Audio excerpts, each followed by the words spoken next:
भाईजान ये घर देखे कितना खूबसूरत लग रहा है ना। माशाल्लाह। ऊपर वाले ने चाहा तो हम भी अपनी बेगम के साथ ऐसी आलीशान घर में रहेंगे। तो बुला लो अपनी बेगम को। अरे भाईजान, क्योंकि अब से ये जमीन वक्फ की प्रॉपर्टी है। ओ मियाँ, ये मेरे बाप दादाओं की भूमि है जिसके ऊपर खून पसीने की कमाई से बनाया हुआ मेरा घर है। नहीं था, क्योंकि अब से ये वक्फ बोर्ड का है। कौन सा बोर्ड? वक्फ बोर्ड यानी कि मैं जिस भी जमीन पर हाथ रखकर ये बोल दूं कि मेरा मानना है या मुझे लगता है कि ये जमीन आज या कई सालों पहले किसी मुसलमान के पास थी जिसने इसे वक्फ को दान कर दिया था, तो अब से उस जमीन पर अल्लाह का अधिकार है और उसकी देखरेख का काम हमारा है। क्या बात कर रहे हो भाईजान? क्या सबूत है तुम्हारे पास कि ये जमीन तुम्हारी है? हाँ हाँ, क्या सबूत है तुम्हारे पास इस जमीन की मलकियत का? इस जमीन का एक एक कागज मेरे पास है और अगर तुझे ऐसा लगता है कि ये जमीन तेरी है तो अपने कागज दिखा और ओनरशिप प्रूफ कर। हम अम्मियाँ इन्हें बताइए ना कि कागज तो हम ज्यादा दिखाते नहीं हैं, क्योंकि वक्फ एक्ट के सेक्शन 40 के तहत आपको ही अपनी जमीन की मलकियत का सबूत देना होगा, जो कि अगर आप नहीं दे पाए तो हमारा फैसला आखिरी होगा और आपको अपना ये घर खाली करना पड़ेगा। अबे होता कौन है तू फैसला सुनाने वाला? अब तू मुझे बताएगा कि ये घर मेरा है किसी और का है? तुझे तो मैं कोर्ट में देख लूंगा। नहीं देख पाओगे। हम अम्मियाँ, इस खलीफा को तो सेक्शन 85 भी नहीं पता, जिसके हिसाब से वक्फ के मसलों में दूसरा कोई भी कोर्ट दखल अंदाजी नहीं कर सकता और ना ही तू वहाँ जा सकता है। और अगर मेरे फैसले से कोई भी दिक्कत है तो अपने कागज दिखाने हमारे वक्फ ट्रिब्यूनल में आ जाना। अबे कैसा एक्ट है यार ये? तेरे खिलाफ लड़ने के लिए तेरे ही लोगों के पास जाना पड़ेगा। अब यही तो कट है जिसपे दुनिया पट है। आ मेरी जान।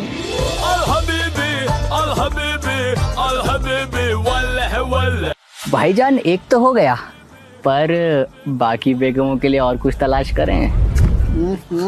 अच्छी बाय, चलो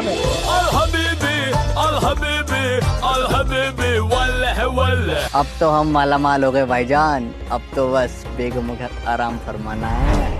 अभी कहाँ मियाँ, समय आ गया है मकसद को बड़ा करने का और इसकी शुरुआत होगी दिल्ली सल्तनत से। एक सर्वे के मुताबिक दिल्ली का 77% एरिया वक्फ के अंडर में आता है, जिसमें शामिल है CGO complex check, Jawaharlal Nehru stadium, अगला Delhi high court, Delhi public school, IGI airport. Check. भाईजान दिल्ली सल्तनत तो लगभग हो ही चुका है, अब अगला क्या? तेना इंडिया मंगल वर्ग। और साहब जी, अपनी बिटिया की शादी है अगले महीने, तो उसके लिए मैं अपनी जमीन का कुछ हिस्सा रेड्डी साहब के नाम करना चाहता हूँ, तो जो भी कागजाती काम है वो आप जल्दी से निपटा दीजिए। पर राम गोपाल, ये जमीन तो तुम्हारी है ही नहीं। क्या? हाँ, हमारे रिकॉर्ड में तो तुम्हारे क्या, तुम्हारी पूरी गांव की जमीनें वक्फ बोर्ड की दिख रही हैं और उनके बोर्ड से एनओसी लाए बिना तुम इसे बेच नहीं सकते। ऐसा लगाओ साहब, मेरी बेटी की शादी रुक जाएगी और कुछ नहीं है मेरे पास।